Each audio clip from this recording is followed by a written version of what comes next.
How to convert USDT to Ethereum on Binance. For that, open your Binance mobile application and tap on the Binance icon in the top left hand corner of the screen. Over here, select the convert option and you will be landed on the conversion page. Now in the from section, you need to tap on the drop down menu and select USDT if by default it is not on USDT.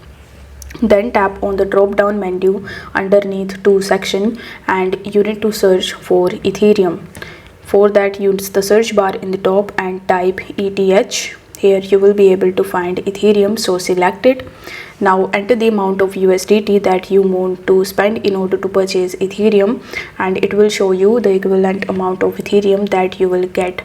After that, tap on the trade option and it will show you bunch of other information, and the main one is the transaction fees. If you use the conversion option, you won't need to pay any of the fees over here. So tap on the confirm option in the bottom and your conversion will be take place in only 10 seconds, and this way you can convert USDT to Ethereum on Binance. If this video helped you out, then don't forget to like the video for more these types of tutorials. Thank you so much for watching. I will see you in the next one.